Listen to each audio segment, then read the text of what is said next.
House of the Dragon burst onto TV screen in 2022 with a bang, diving headfirst into the messy politics that would spark the Dance of the Dragons. Despite some risky time jumps, the show managed to weave a compelling narrative. King Viserys brought the life to Paddy Considine was particularly revelation, adding layers to complexity that his book counterpart could only dream of. But here's where things get interesting. Instead of making a straightforward Rhaenyra versus Aegon showdown, showrunner Ryan Connell decided to zero in on the relationship between Rhaenyra and Alice Hightower. Initially an inspired choice, this focus may now be contributing to some of the show's growing pace. In the very first scene of episode 1, we met Rhaenyra swooping into the Red Keep on Dragonback. All fire and attitude. She gives off major Arya Stark vibes, complete with her "I'd rather serve as a knight and ride to battle" declaration to her mother, Aemma.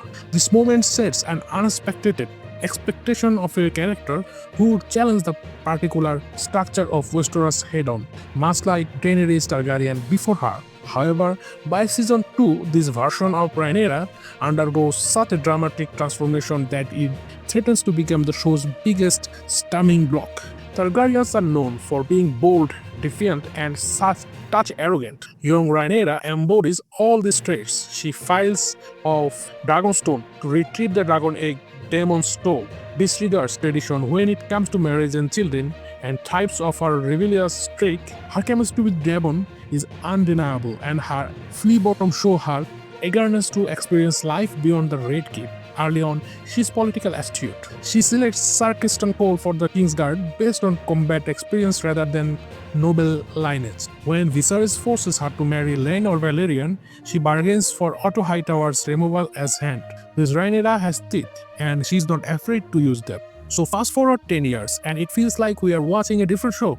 Emma Darcy delivers a brilliant performance as older Rhaenyra, but the writing seems to forget who this character was. Where young Rhaenyra was bold and decisive, her older counterpart hesitates at crucial moments. Instead of strategizing, she retrieves the Dragonstone after Harwin Strong's departure, which feels more like feeling than a calculated move. Her reunion with Daemon lacks the fierce chemistry of their youth. When Otto arrives at Dragonstone demanding she accept Aegon as king, she is visibly shaken, even shedding tears over her childhood book page from Alicent, a blatant manipulation. Rather than detaining Otto, she lets him go, signaling a troubling shift in her once character. By season 2, this transforming is complete. Rhaenyra, who once sought to reshape the realm, now second-guesses every move and seems afraid of her own shadow. Rhaenyra early season 2 choices are baffling. She flies off in search of Luke's remains without informing anyone, leaving her council in the dark. Just 2 episodes later, she impulsively travels to King's Landing to speak with Alicent, again without notifying her council.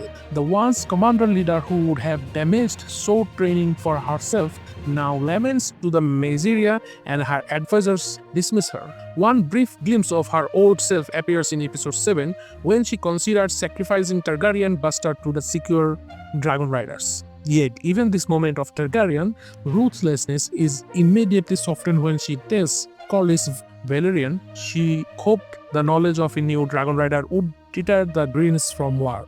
This level of second guessing feels unnatural for a true Targaryen whose house worships fire and blood. However, House of the Dragon succeeded in making Rhaenyra Targaryen a compelling protagonist, but somewhere along the way, her characterization lost its edge. While growth and maturity were essential in storytelling, Rhaenyra shifts from fierce, politically savvy warrior to an indecisive leader feels less like evolution and more like complete rewrite. If the show wants to maintain its momentum, it needs to recapture what made Rhaenyra such a powerful character in the first place before the audience lose faith in her claim to the throne.